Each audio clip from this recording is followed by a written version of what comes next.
Olá, pessoal. Meu nome é Luciane, eu sou enfermeira especialista em UTI, urgência e emergência. Sou enfermeira auditora da qualidade e atualmente eu estou na coordenação da avaliação de desempenho das unidades próprias e conveniadas na Secretaria Estadual de Saúde. E nós vamos falar um pouquinho hoje sobre o desafio do uso de EPI pelos profissionais de saúde na pandemia, a paramentação e desparamentação. Então, hoje nós vamos falar um pouco sobre os desafios no uso de equipamentos de proteção individual na Covid-19, durante a pandemia, né? A paramentação e a desparamentação tão falada durante a pandemia. Bom, eu trouxe essa informação porque eu achei ela inclusive é recente, agora de março de 2021, do COFEM, né? Onde fala que 19 profissionais de saúde morrem a cada 19 horas, vítimas da Covid, né? E é um número muito alto, porque hoje a gente pode pensar que a gente já não está com tantos casos como antes, né? Mas não é bem assim, o número ainda continua muito alto. E isso está disponível lá no site do COFEM. É interessante, é um dado do Ministério da Saúde, e vocês depois podem estar dando uma olhadinha, ok? A gente trouxe algumas informações, algumas estatísticas, alguns dados, que eu vou trazer para vocês depois. Lá na frente a gente vai falar sobre isso.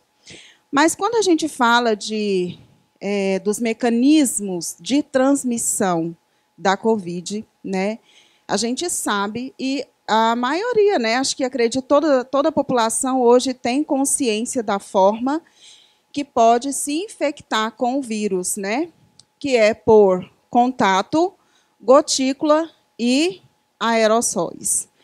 Mas existem algumas particularidades que a gente talvez não dê tanta atenção e tanta importância quanto deve ser dada.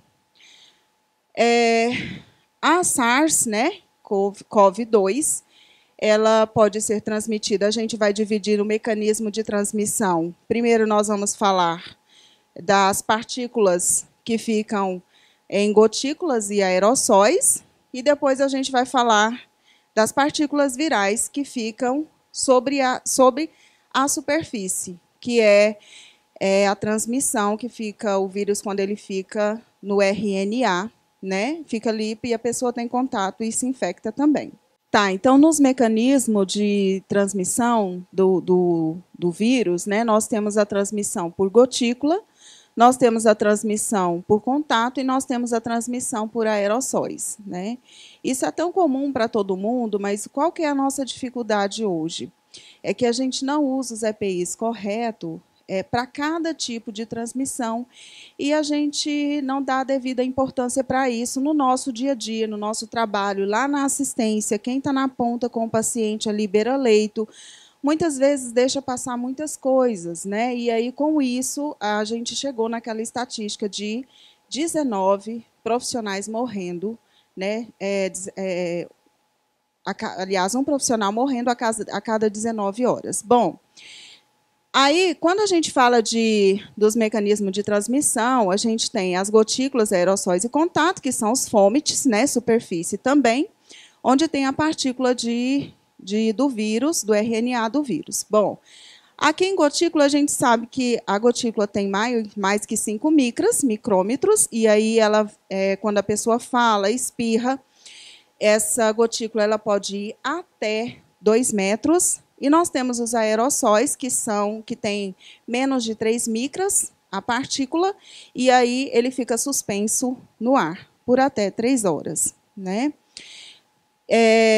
Existe também uma pesquisa, né, que fala que entre a gotícula e o aerossol, nós temos uma outra partícula que fica aí no meio desses dois, que, em média, tem 3 micras. Né? Então, ela fica no meio desses dois aí, ok?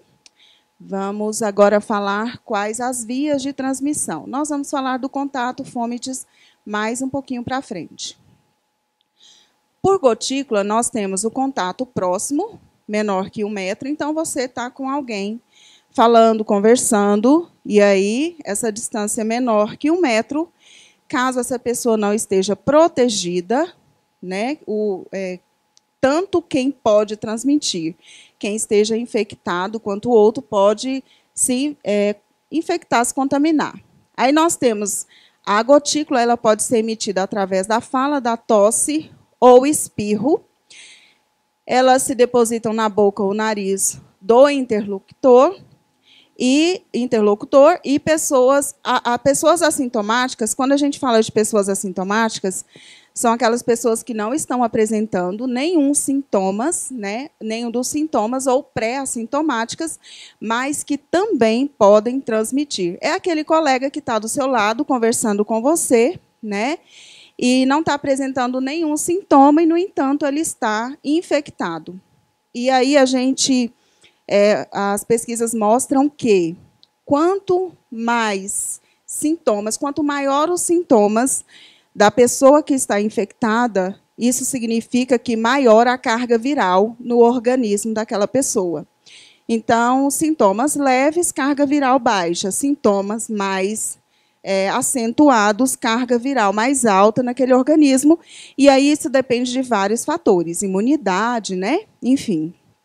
Bom, a transmissão por aerossóis, a gente sabe que ela pode ser na intubação traqueal, na ventilação não invasiva, VNI, traqueostomia, ressuscitação cardiopulmonar, ventilação manual antes da intubação, que não é indicada, a gente sabe disso, a broncoscopia, que muito tem se feito, alguns procedimentos odontológicos também. A transmissão por contato, e eu vou trazer algumas informações com relação à superfície contaminada, tanto no ambiente com paciente COVID, quanto no ambiente em que não é próprio do paciente, mas existem dados assim bem interessantes. Bom, a transmissão por contato, ela ocorre quando a pessoa coça o nariz, e essa pessoa está infectada, e ela toca em uma superfície, vem outra pessoa, toca naquela superfície e fica contaminado, né? A gente sabe disso. E aí tem também a transmissão fecal-oral, ainda não estabelecida a relevância do RNA detectado, mas já foi detectado o RNA do vírus em 30% dos pacientes entre o dia 30 até o dia 5,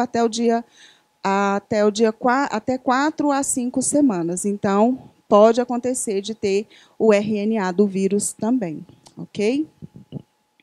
Bom, e aí a gente vai falar agora da detecção de contaminação do ar e da superfície por SARS-CoV-2 em quartos de hospitais de pacientes infectados. É aquilo que eu falei da transmissão por contato, né? Na superfície que está infectada, que está contaminada. Tem uma pesquisa que foi feita o ano passado, né? Bem interessante, que traz, está na Nature Communication, esse artigo. E aí ele trouxe informações com relação à superfície contaminada pelo vírus e o quanto esse ambiente ele é contaminado. Olha só, o piso ele fica contaminado 65%. Daquele espaço, daquela unidade, ele está contaminado pelo vírus. Exaustão de ar, 60%. A grade da cama do paciente, 59% dos pacientes que estão ali, a grade está infectada, está contaminada. Armário de cabeceira, 47%, quase a metade, né? Então, aquele armarinho que fica ali ao lado da cama também está contaminado. Assento do vaso sanitário, botão de descarga automática do vaso sanitário foi detectado em 5 de 27 quartos. Né? Alguns artigos falam, mas não tem nada comprovado ainda, da liberação de aerossóis quando se dá a descarga. Né? Olha que interessante. Porque aí a gente não sabe se naquele ambiente uma pessoa que está infectada, até que esteja dentro de casa, em isolamento, E aí usa o vaso sanitário, dá descarga, a gente não ainda está em estudo, mas existe sim essa possibilidade. Ok? Vamos lá.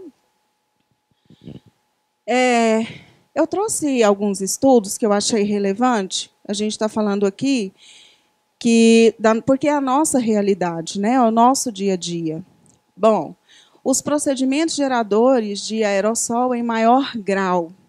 Então, quando a gente está dentro do ambiente hospitalar, a gente sabe de tudo isso. Quais são os procedimentos que geram aerossóis, né? Mas tem uma pesquisa, ela foi publicada recentemente, mas ela foi apresentada em um congresso em 2019 pela Hilary Babcock. E aí ela trouxe, o que ela fez? Ela colocou alguns equipamentos, né, que são dispositivos que detectam a quantidade de aerossóis naquele quarto, naquele ambiente, na UTI, por exemplo, né? E aí esses aparelhos eles detectaram a quantidade de aerossóis naquele local diante desses procedimentos aqui. Então, cada um desses procedimentos, eles geram uma quantidade significativa de aerossóis, né? E aí a gente vê a importância do uso de EPI o tempo todo dentro da unidade de saúde, para quem está na assistência, a gente sabe o quanto é importante a gente estar se cuidando. Porque sai dali, a gente vai para casa, né? Tem nossos familiares, enfim, e a gente precisa cuidar. Esses são os procedimentos que geram em maior grau, que liberam mais aerossóis, que é broncoscopia, extubação, a nebulização, que não é indicada em paciente COVID, a gente sabe disso, indução do escarro, aspiração, ventilação mecânica e a VNI também. Então, esses são os procedimentos que geram mais aerossóis. Tem um outro estudo também, do ano passado, que eu trouxe, trazendo algumas informações de quanto tempo o vírus ele fica em determinada superfície, né? Porque é aquela transmissão por contato, né? Que a gente está falando agora, que são os fomites, né? Então, no papel toalha, o vírus ele fica por até 3 horas. Na madeira e pano, 2 dias. No vidro e cédula, ele fica por 4 dias. Superfície metálica e plástico, superfície mais lisa, ele fica por até 7 dias. E na face externa da máscara cirúrgica, até 7 dias. Aí é que mora o perigo. Por quê? Quem nunca, né, tá com a máscara, tá cansado, a máscara ela realmente ela deixa a gente às vezes fadigado, você acaba de sair de uma parada, você atendeu uma parada, e aí você está com a N95, né, a PFF2, e o que a gente tem vontade de fazer? Isso já aconteceu comigo, né? A gente tem vontade de tocar na máscara e puxar a máscara um pouquinho para frente para poder respirar um pouco melhor. É o que a gente sente muita vontade de fazer. E não pode, porque, olha só, lembra dos procedimentos que geram mais aerossóis, né? Então, você está atendendo ali uma PCR, está entubando o paciente, tá? E aí, naquele momento, gerou uma quantidade maior de aerossóis, provavelmente está na face externa da máscara, né? E a gente toca, e depois a gente toca na mucosa e acaba se infectando também, né? Os números lá do COFEN do primeiro slide mostra isso. E aí, 7 dias, né, na máscara. Outra coisa que a gente vê muito também alguns colegas que, infelizmente, acabam pegando a face shield e levantando, né? E fica ali com a face, faz aquele movimento, deixa ela aqui, né? Para ficar melhor, para respirar, e a gente entende porque a gente passa por isso também, já passou, e a gente sabe o quanto é difícil, né? Mas precisamos nos cuidar. Bom, um outro estudo que investigou a contaminação da superfície do ar pelo vírus, pela SARS-CoV-2, em um ambiente de saúde, durante o pico da pandemia em Londres, né? Esse estudo ele também mostra que foi mais encontrado o vírus em área COVID, né? Mas não exime as áreas que não são COVID, né? Por exemplo, a UTI X, a UTI COVID, né? Lógico, é claro que ali vai haver uma quantidade maior do vírus pelo ar, não só pelo ar, como também na superfície, né? Nos móveis, enfim, de vírus, mas em outros locais também. Bom, a gente falou um pouquinho já sobre a carga viral, que ela decresce. Como que é essa carga viral no organismo da pessoa que está infectada, né? A carga viral, ela decresce ao longo do tempo e se torna negativa entre o 9º e o 14º dia da doença, na maioria dos pacientes não críticos. A duração da liberação viral é variável, pode depender da gravidade da doença. Lembra que nós falamos que quanto mais sintomas, é sinal de que há uma carga viral maior naquele paciente, naquela pessoa, enfim. Após completa resolução dos sintomas, o vírus ainda pode ser detectado no trato respiratório superior por até 30 dias, mas se ainda tem a capacidade infectante, está sendo definido, né? E estuda em 21 pacientes sintomáticos leves. 90% dos swabs repetidos negativos, o RT-PCR, e persistência de positividade para doentes mais graves. Então, houve ainda a positividade do vírus num estudo com 25 pacientes sintomáticos leves. Ok? Bom, quando a gente fala de EPI, quais as condições de risco para o profissional de saúde com relação à utilização do EPI, né? Quando é que a gente está mais suscetível? Nós já falamos, né? Nós estamos mais suscetíveis a nos infectar naquelas situações. Mas se eu sair da área COVID, eu estou lá na recepção, lá não tem? Tem também. Tem vírus lá também na superfície, tá? Mas alguns estudos trouxeram algumas informações para nós.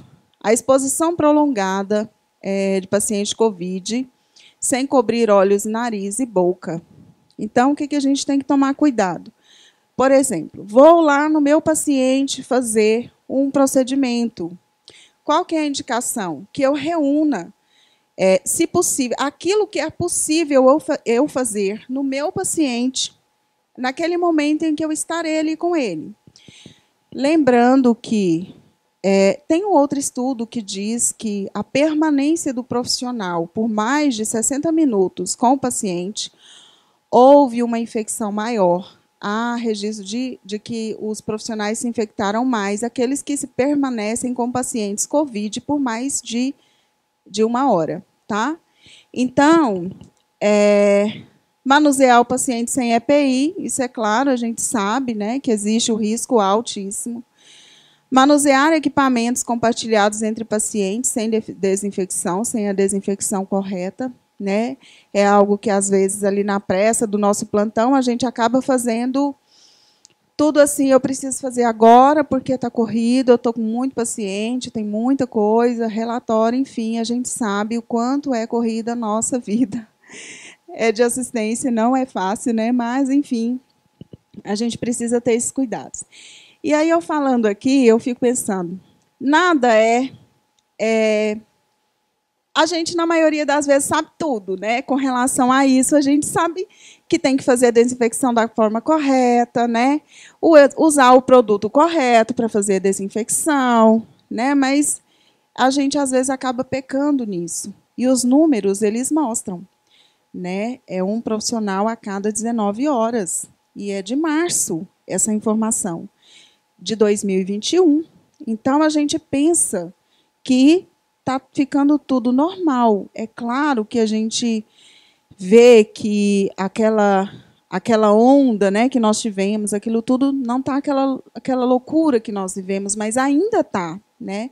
Nós ainda não podemos baixar a guarda e achar que já podemos respirar. Ainda não é o momento, infelizmente. Bom, ausência de infraestrutura para a higienização das mãos, isso aqui é tão importante. Olha só, dia 5, hoje, é comemorado o Dia Mundial da Higienização das Mãos, né? E a gente, embora a aula vai ser apresentada numa outra data, né? Mas a gente hoje está sendo gravada essa aula e hoje é considerado comemorado o Dia Mundial da Higienização das Mãos. Gente, eu também sou enfermeira da segurança do paciente e o protocolo mais ferido dentro das metas internacionais de segurança do paciente é o protocolo de higiene das mãos, porque a gente não lava, a gente não higieniza as mãos da forma correta. Não é só molhar, é higienizar da forma correta, todas as vezes que são necessárias. Então, a gente acaba pecando nisso, né? A escassez de EPI. Só voltando na questão da higienização das mãos, a gente precisa se atentar para a infraestrutura disso. Por exemplo, o dispenser de sabonete está quebrado. Eu preciso acionar a equipe responsável por isso, para que essa equipe restaure, troca, enfim, faça a troca desse dispenser, né? Ou do álcool em gel, enfim, é necessário. Não tem papel toalha no posto. Pede o papel toalha, né? E não vamos pegar um capote, alguma coisa, e deixar lá próximo à pia, onde todo mundo vai lá e seca a mão. Não pode, né? Eu falo porque eu já vi isso acontecendo. E aí o colega, né, vai lá e dá uma molhadinha assim na mão e acabou de sair de uma enfermaria ou de um leito de um paciente de UTI. Enfim, a gente acha que isso não acontece. Acontece, né? A escassez de EPI, né? Acontece também. Nós tivemos, quem não se lembra, né? Mais no começo, mais no início, faltando EPI para os profissionais de saúde. E lembra que lá na Europa, na Espanha, eu me lembro de ver as reportagens, o pessoal falando, eles estavam usando gorro, né, máscara, aliás, gorro como máscara, porque não tinha máscara, né? E eu me lembro também do material que veio da China, que era para vir para o Brasil e acabou indo para os Estados Unidos, e nós ficamos aqui, aquela loucura, tentando fazer aquisição de material. E, infelizmente, a gente passou um período muito difícil com relação à EPI. E aí, por isso que a gente tanto fala também com relação ao uso consciente de EPI. Não é porque agora tem, no mundo inteiro não está faltando mais, mas eu não posso também usar de forma inconsciente esse EPI, né? E tanto que, na época, a Anvisa, na nota da Anvisa, a gente sabe que foi estendido o uso, né, prolongado da N95, a PFF2, porque nós tivemos uma escassez de EPI. É possível acontecer de novo? Tudo é possível, né? A gente não sabe do futuro, mas eu acho que é importantíssimo a gente saber e ter o uso consciente dos EPIs. A ausência de baixa adesão aos protocolos e fluxo. Lembra que a gente falou do protocolo de higiene das mãos? Que é o protocolo mais ferido, né? Nós temos 7 protocolos, que eu acho que a gente sabe, mas diante da pandemia, né, a gente sabe que o principal protocolo hoje, não só para o profissional de saúde, mas para o mundo inteiro, é o protocolo de higienização das mãos, né? E aí as pessoas às vezes não dão a devida importância para isso e os números estão aí, né? Ok? E aí a gente vai falar quando usar o EPI e qual EPI que eu vou usar em cada situação, em cada procedimento que eu for fazer. Como se paramentar e desparamentar. Como descartar ou desinfectar e guardar. E existe limitação de EPI? Olha só, é tão importante que a gente saiba quais são os nossos direitos, né? A gente precisa entender isso e tomar posse daquilo que é direito nosso. Né? Então, assim, eu preciso saber, eu tenho direito aos EPIs, quais EPIs que eu tenho direito, quantos EPIs, né? Quando a gente fala de desparamentar, pessoal, assim, é um número alarmante e é muito preocupante. Esse dado ele veio já desde lá, veio da Europa, alguns estudos que mostraram que a maioria dos profissionais estavam se infectando no momento de quê? De desparamentar, não era no momento de colocar. Até porque no momento de colocar, a gente tá limpo ali, enfim. Pelo menos espera-se que esteja, que tenha feito a higienização correta das mãos antes de se paramentar. No momento da desparamentação, é que nós temos um risco gigantesco. E aí nós vamos ter a prática que eu vou fazer uma paramentação e uma desparamentação para a gente ver a sequência correta. O que acontece muito? Quando eu vou desparamentar, muitas vezes, na hora da pressa, eu preciso sair de uma intercorrência e já tem uma outra intercorrência me aguardando. Esse momento de desparamentar aqui para ir para um outro paciente, para uma outra intercorrência, que a gente sabe que existe muito, que acontece, nesse momento é que o profissional ele se infecta, porque ele está tirando ali com tanta rapidez. E aí não é nem intencional, não é que ele está fazendo porque ele quer fazer da forma errada. É porque ele está vendo a necessidade da agilidade, dele estar já chegando no outro paciente. Então, nesse intervalo acontece também muito a infecção dos profissionais de saúde. Proteção dos profissionais e os equipamentos de proteção individual.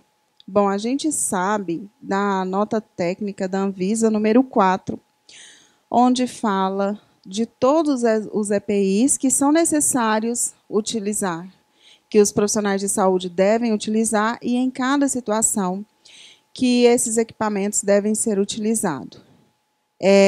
Existem algumas orientações da Anvisa que a gente não segue porque não tem como você usar máscara cirúrgica em determinados procedimentos conforme a orientação da Anvisa.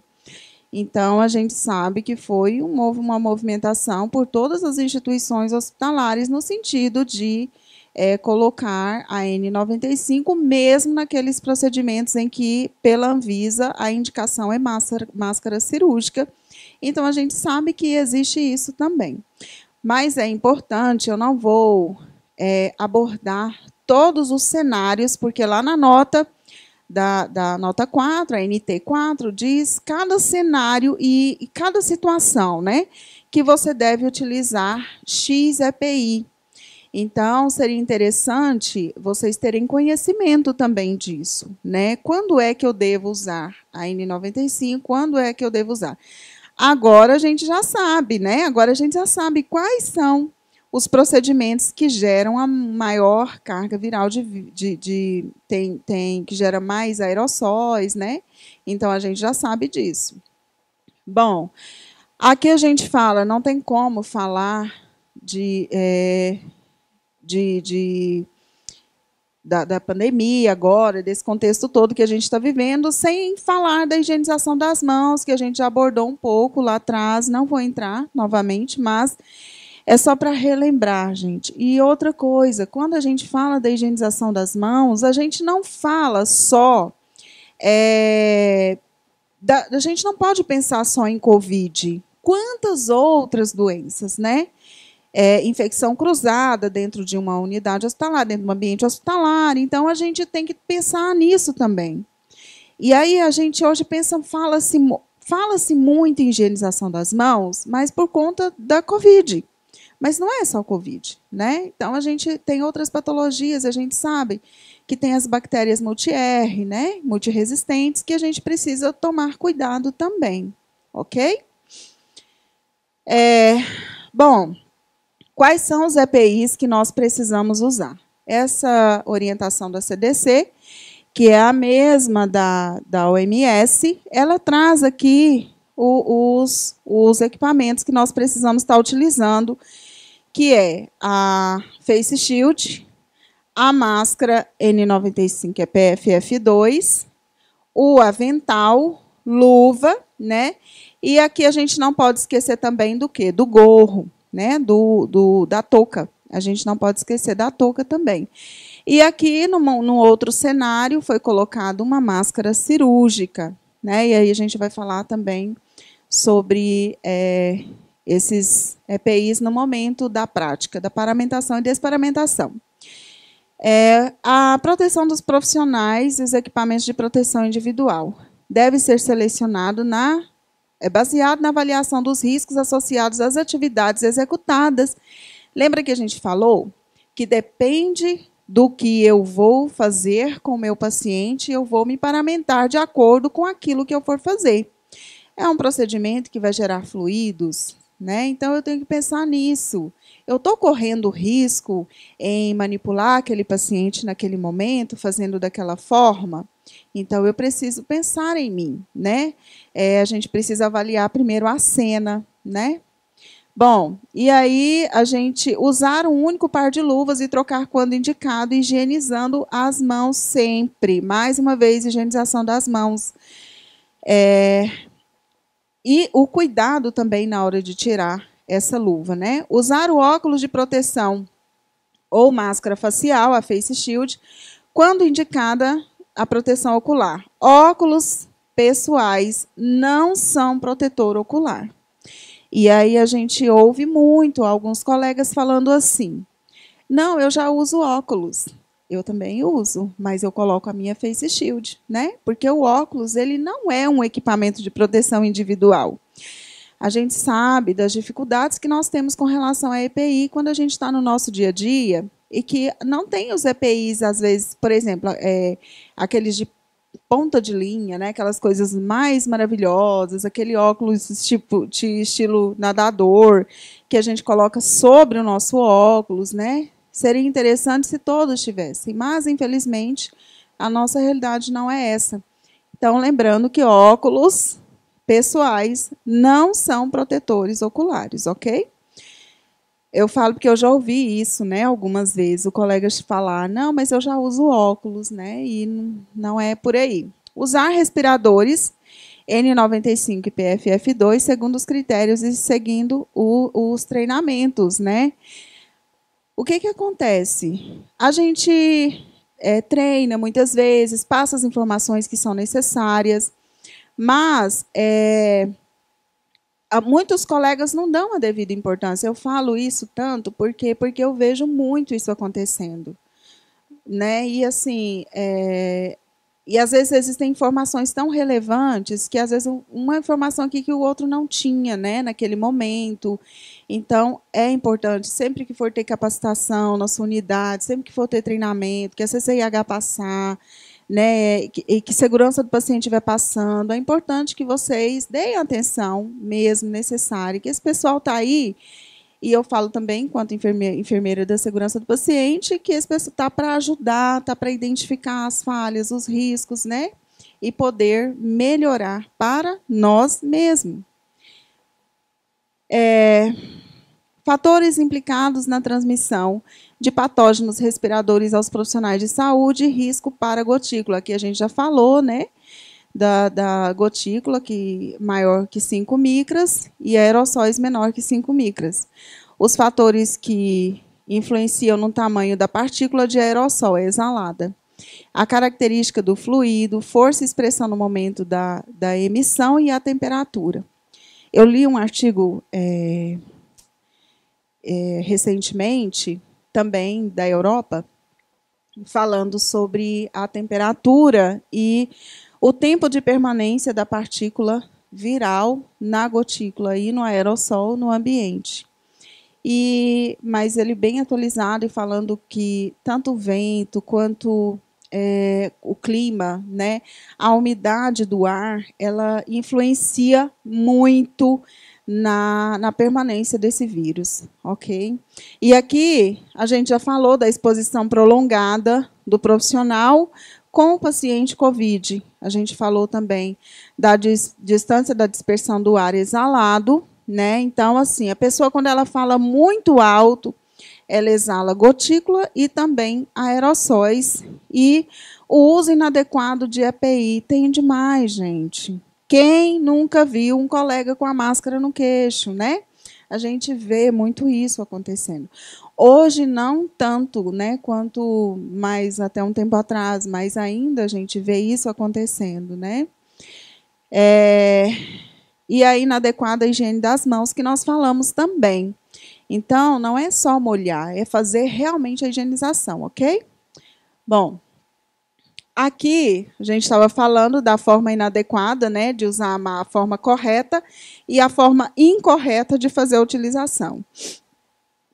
Aqui a pinça está no queixo, né? Aquela pinça está no queixo, as alças têm a forma correta de colocar também. Aqui a máscara já foi parar lá embaixo, né? Então, assim, aqui traz uma figura de como essas partículas elas são presas nas máscaras, né, de forma por atração eletrostática. Então, essas partículas elas ficam presas ali na máscara e elas realmente não entram, né? Por isso a importância da gente estar sempre se protegendo, sempre com a máscara, ok? Usar nas áreas da assistência ao entrar no quarto ou enfermaria. Remover, quando é que a gente vai estar, né? Algumas informações e remover após deixar o quarto ou enfermaria ou área de cuidado. Limpar e desinfectar, se uso estendido ou reuso. Higienizar as mãos. Colocar luvas limpas e não estéreis ao entrar no quarto do paciente ou área de cuidados. Trocar as luvas se rasgada ou altamente contaminada. Às vezes a gente está lá com o paciente e é um procedimento que está gerando fluidos, enfim, acaba que você precisa trocar aquela luva. Você está aspirando o paciente, mas é um procedimento estéril? Mas a luva já está, de repente, está muito secretiva. Eu preciso trocar a minha luva, né? E se for um paciente COVID, é aí que eu preciso trocar mesmo, né? Existe um risco de contaminação maior. Remover e descartar as luvas ao sair da área de cuidado e higienizar imediatamente as mãos. Bom, quando a gente fala de avental, a gente precisa se atentar para a gramatura do avental. Eu trouxe essa informação porque a gramatura mínima que o avental precisa ter quando a gente vai fazer um procedimento ou prestar uma assistência numa intercorrência ali, o paciente está parando e tal, e gera fluidos, eu preciso de um avental que a gramatura dele seja de, no mínimo, 50 gramas. Tá? É importante isso. Os aventais muito fininhos, assim, a gente precisa tomar cuidado. Eu tenho um fininho e tenho um mais grosso. Gente, então vamos priorizar, né? O mais grosso eu vou deixar para procedimentos em que eu sei que gere mais gotícula, aerossóis, mais fluidos, ok? Vestir sempre o avental antes de entrar na área de cuidado, descartar sempre após o uso, antes de deixar a área. Né? E aí, aqui que eu estava falando, né? Se escassez dos EPIs, a gente precisa priorizar o que a gente tem, né? Então, os procedimentos geradores de aerossóis ou de fluidos, como a gente estava falando, eu preciso priorizar esses procedimentos. Atividades de alto risco para transferência de patógenos, o banho e troca, transferência, troca de linhas, equipos, cuidado com dispositivo invasivo e cuidados com feridas. A gente vai lá fazer, às vezes, um curativo, né? Um curativo grande que esse paciente tem, muita secreção, enfim, a gente precisa... É um curativo de um pós-operatório, também gera muito, muito fluido, então eu preciso tomar esse cuidado também, ok? E quais são os maiores desafios que nós enfrentamos, então, no nosso dia a dia mesmo, lá?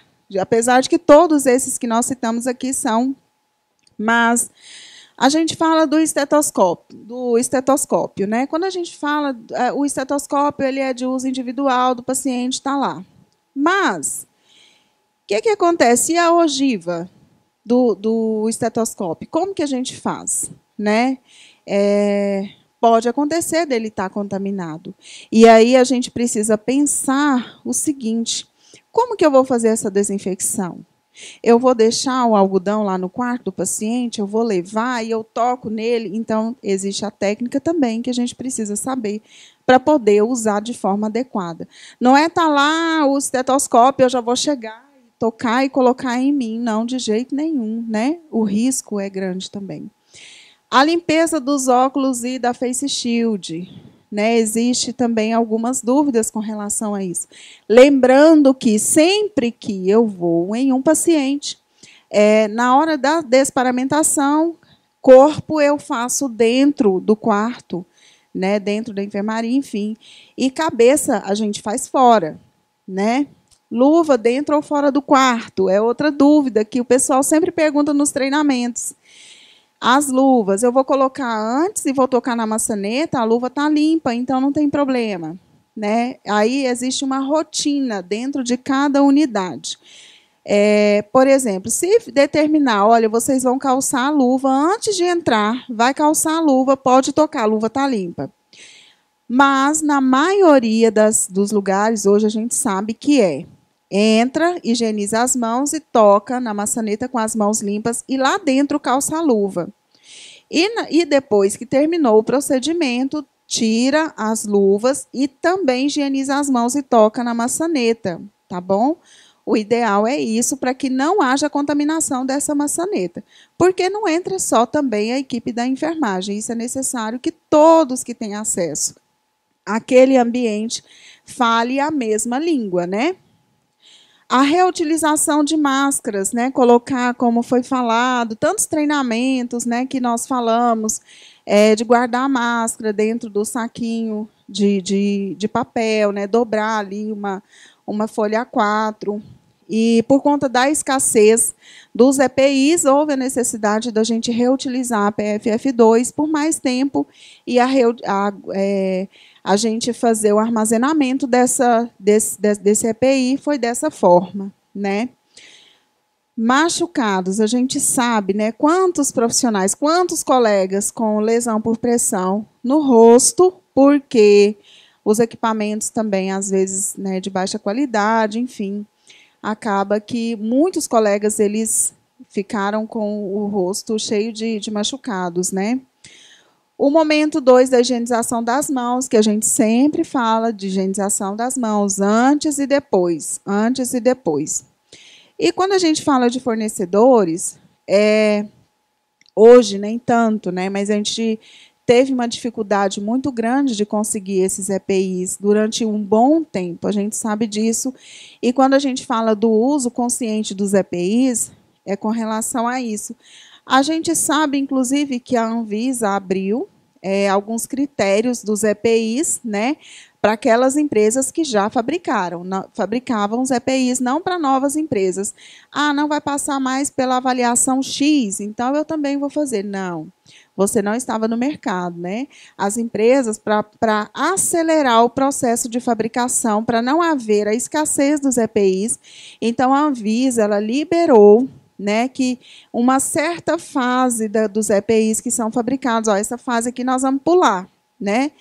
Mas por quê? Aquela empresa ela já existe há muito tempo no mercado e ela já mostrou que ela segue todos os critérios da Anvisa, ok?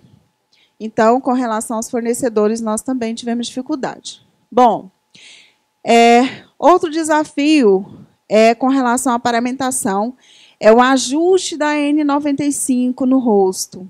Acontece demais. E isso é assim, é lá dentro mesmo. No momento em que a gente está lá, aí a máscara está incomodando, aí eu venho aqui, ajusto aqui, né, e pego. E isso deve ser feito antes. Quando eu coloquei, acabou. É não tocar mais na máscara. A gente só vai tocar na máscara depois pelas alças, no momento da retirada, quando eu já não estiver naquele ambiente mais. Né? Então, assim, isso aqui acontece demais. A colocação das luvas também. E o tempo. Quando a gente fala tempo, é porque também acontece o quê? A colocação das luvas, a gente tem que observar que tem que ficar sempre por cima do avental, né? E o tempo é aquilo que a gente estava falando também, que nós já comentamos, que é com relação a pressa, né? A nossa pressa, às vezes, faz também com que a gente se infecte. E na desparamentação, é na retirada das luvas, do avental, da máscara, a mesma coisa. O risco maior, a gente sabe que o risco maior é no momento de desparamentar. Existe um risco aqui na paramentação? Sim, mas para desparamentar o risco é maior, tá? Bom, agora nós vamos falar.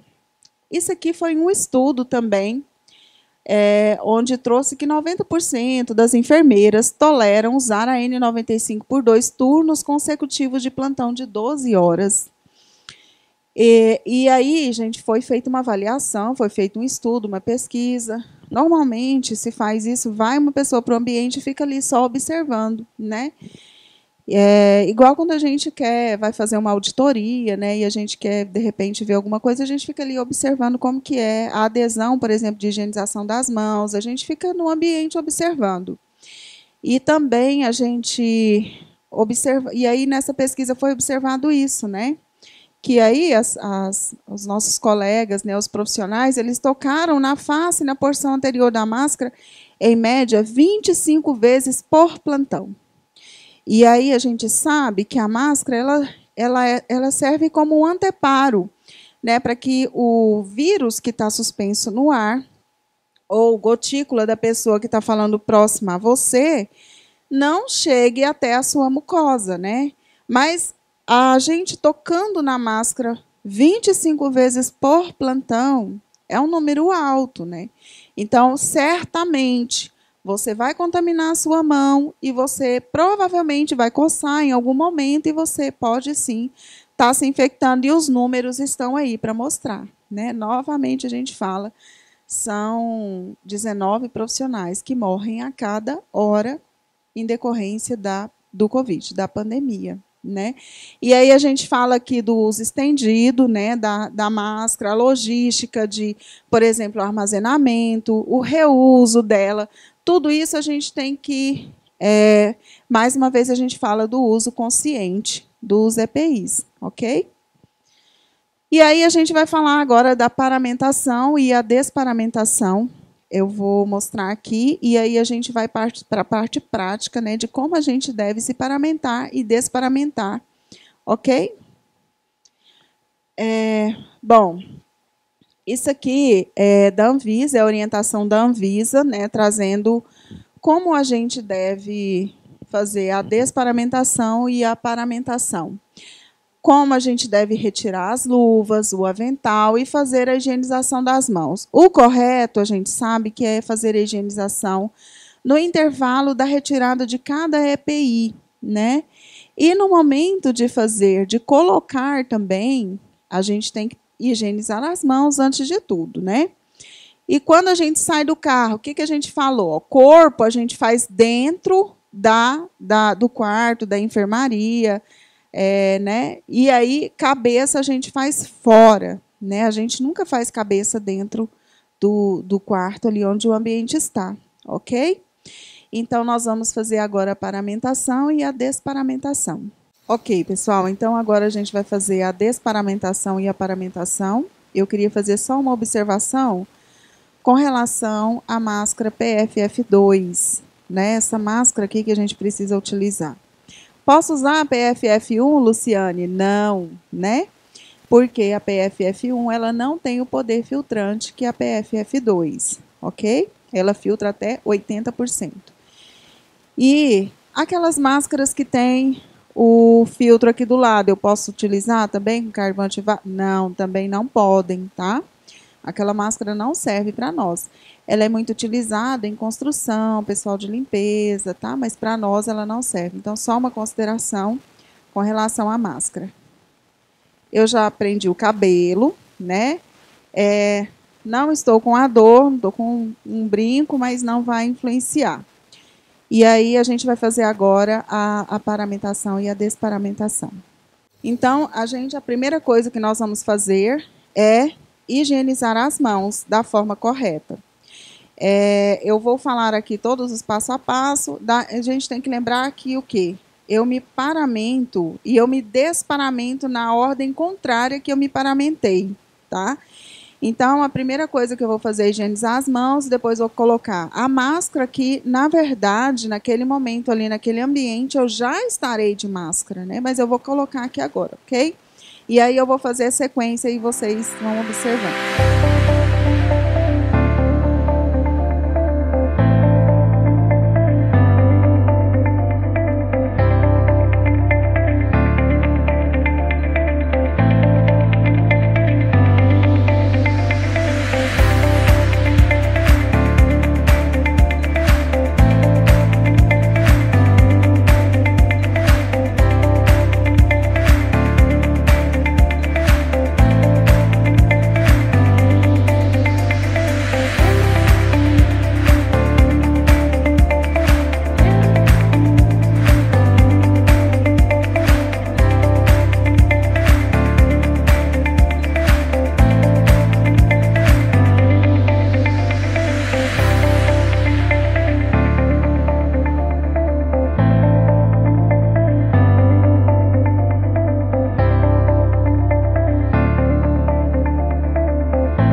pessoal, essa é a sequência correta de fazer a paramentação e a desparamentação. Quando eu peguei o óculos e a face shield, eu fiz a desinfecção dele com o quaternário de amônia. Posso usar álcool, Luciane? Não, porque o álcool ele vai ressecar o seu EPI. Ele vai ressecar o seu equipamento e ele vai ficar embaçado, então você vai perder ele mais rápido, tá? E aí vem de novo o uso consciente do EPI. Então, sempre usar quaternário de amônia e biguanida. Mas eu não tenho. Pode lavar com água e sabão, não tem problema. Então, essa é a forma correta, ok?